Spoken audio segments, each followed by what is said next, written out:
Bonjour à tous et bienvenue au 9e épisode de En direct des terrasses du manoir. Aujourd'hui, un épisode spécial sur le rire. Nous allons interviewer 3 personnes, Laurent Bertschy, dit Pif le clown, Jean-Christian Frey, dit Booby Blues, et Benny, qui est un bénévole ici au manoir. C'est parti!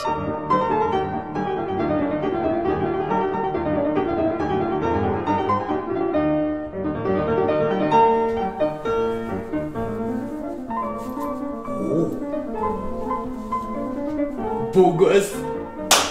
Et maintenant, on va aller interviewer monsieur Laurent Bertschy. Mais ici, il me semble que tout le monde l'appelle Pif. On y va? Allez.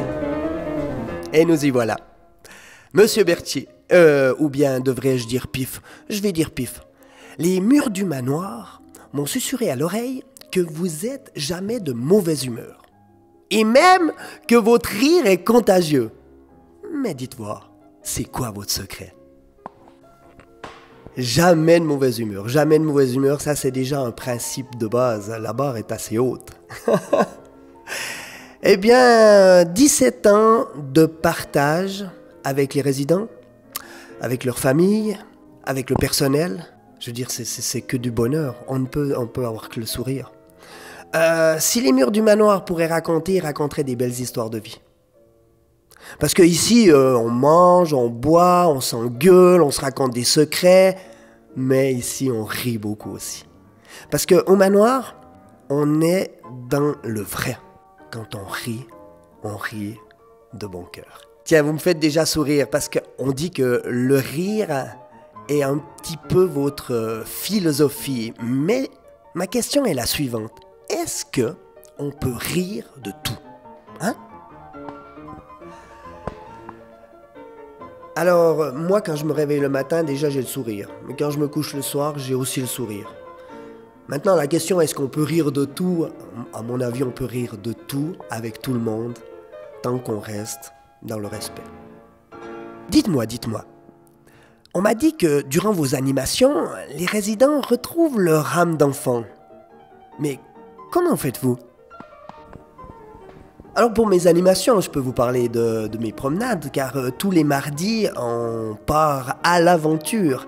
Alors on va faire du bowling, on va faire des grillades, griller les cervelas, on va voir des apiculteurs en démontant les ruches, on va voir des musées, des expos.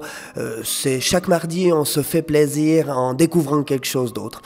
Donc, comment voulez-vous qu'on n'arrive pas à retrouver un âme d'enfant quand on va griller des cervelas en forêt? C'est juste magique. Et je peux vous dire qu'il n'y a pas que les résidents qui retrouvent l'âme d'enfant. Tous les accompagnants, les chauffeurs, toute l'équipe des bénévoles qui gravitent autour de ces promenades, eh bien, retrouvent tous l'âme d'enfant.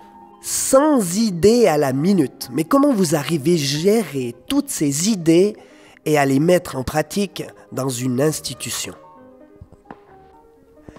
Alors ça, c'est facile, parce que déjà, on a 100 idées à la minute, ça, pas de souci. Mais il n'y a pas que des bonnes idées.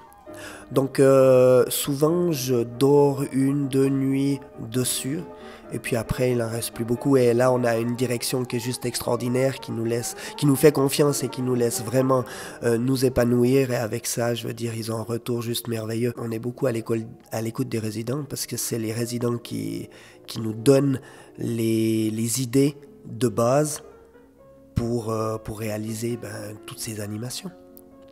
Parce que si on n'écoute pas les résidents, on est à côté de la plaque. Ils savent ce qu'ils veulent.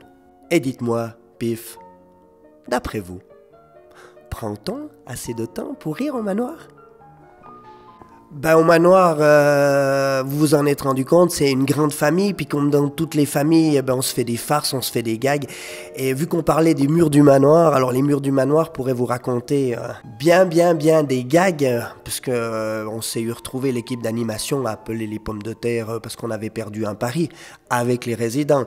Je me souviens aussi des bagarres avec les résidents et le personnel à la farine qui avait un petit peu dégénéré, c'était juste magnifique, on avait ri comme des fous. On peut se retrouver avec un lapin géant à Pâques qui vient vous servir du chocolat comme dessert à la cafétéria. On a même vu servir le repas du soir en patin à roulettes. Wow, juste magnifique. Et puis alors des anecdotes, il y en a des centaines, on pourrait écrire un livre d'ailleurs, on va y penser. Avec les 1er avril, on avait eu la chance d'avoir notre évêque qui était venu nous faire la messe ici en salle à manger. Et puis le lendemain, il y avait la promenade, donc on a juste fourni l'information au personnel et aux résidents que notre évêque avait tellement apprécié notre présence qu'il nous invitait dans sa propriété privée à manger des petits gâteaux au bord de sa piscine. Donc tout le monde, hommes et femmes, s'était fait beau. C'était juste génial. Manicure, ils avaient été chez la coiffeuse. Tout le monde était sur son 31. Et on avait pris le bus pour partir. Malheureusement, personne n'avait pensé que ça tombait sur un 1er avril. Et voilà. Donc pour finir, on a fini quand même en gruyère, mais autour d'un bon café et puis une bonne partie de rigolade. Ah, c'est le moment pour l'interview de Laurent. C'est fait.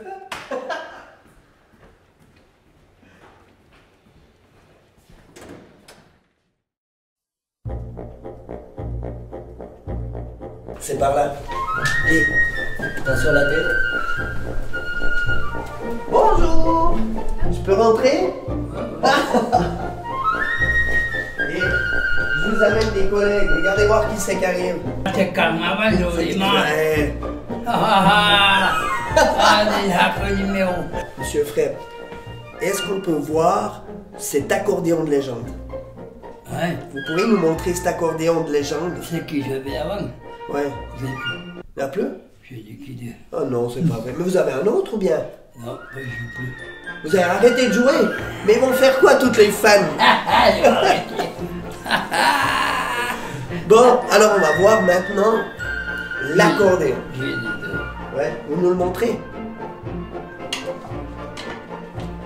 Alors,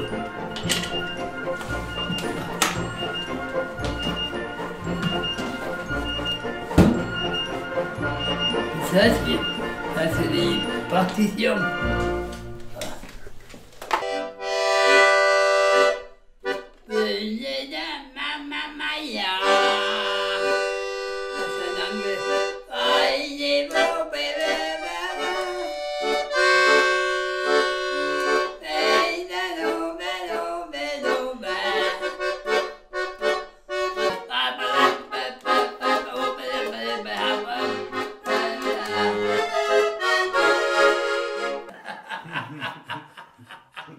Nous sommes en présence de Monsieur Jean-Christian Fray, dit aussi Booby Blues. Vous êtes ici un résident au manoir depuis un petit moment. Il y a un dicton qui dit qu'on n'arrête pas de rire parce qu'on vieillit, mais on vieillit parce qu'on arrête de rire. Vous riez tout le temps, vous ne vieillirez jamais en fait. Non, il n'y a pas de problème, j'ai des copains et copines.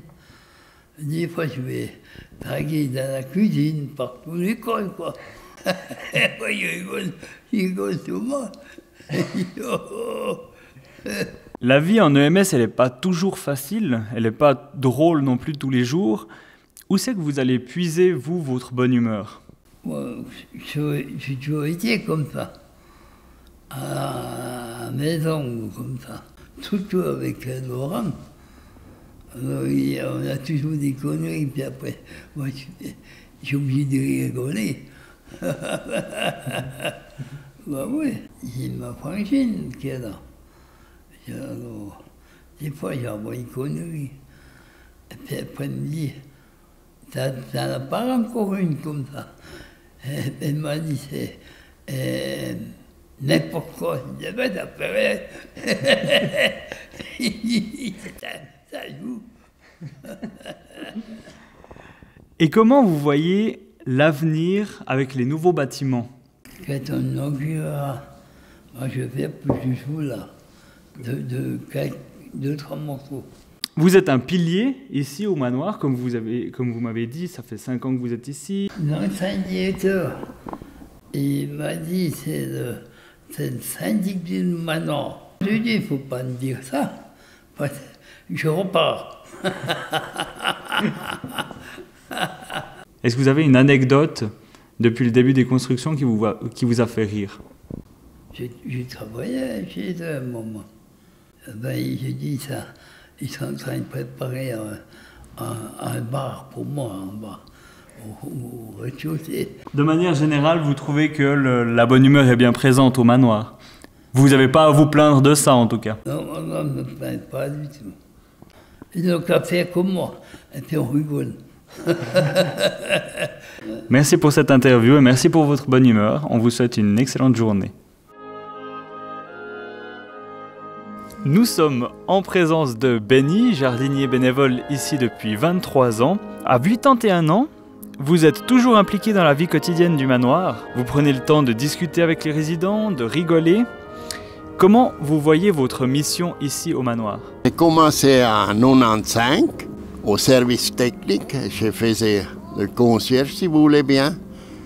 Et après, quand j'étais retraité, l'ancien directeur, M. Mayer, m'a demandé de continuer un petit peu, faire le jardin, comme ça se présente bien pour les visites qui viennent et pour les résidents aussi.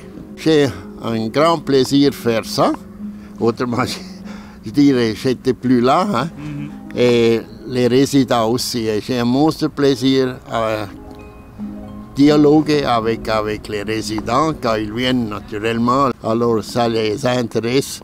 Ils viennent souvent voir qu'est-ce que je fais, comment poser des questions et tout ça.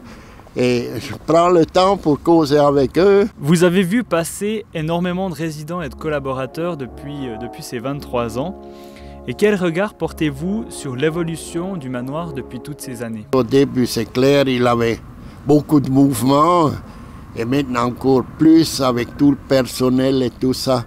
C'est clair, l'attente était toujours là, on se collaborait bien ensemble et tout allait bien. Je peux vraiment dire, quand on travaille ensemble, il faut vraiment tirer à la même corde pour tout va bien et finalement on fait ça pour les résidents. Comment vous voyez, vous, les futures collaborations avec ce chantier? C'est clair, quand on fait quelque chose tout neuf ou veut agrandir et tout ça, ça donne beaucoup de changements, ça c'est clair. Et ça va encore donner beaucoup de changements quand tout est installé déjà avec le personnel, et aussi des chambres supplémentaires pour les personnes âgées, ça va beaucoup changer. Alors je crois qu'il faut attendre et travailler ensemble et ça va déjà aller. Comment vous voyez la bonne humeur et le rire dans le manoir? Il faut beaucoup donner soi-même, et chacun il faut donner soi-même. On a une bonne attente et ça veut continuer. Et comme je vois, la nouvelle direction, ça veut déjà aller. Là, j'ai pas peur et ça va continuer comme avant. Vous avez un dernier mot à donner à ceux qui vont voir ce film pour être de bonne humeur tous les jours? Un mot pour les personnages, c'est toute chose que on vit normalement. Il faut vraiment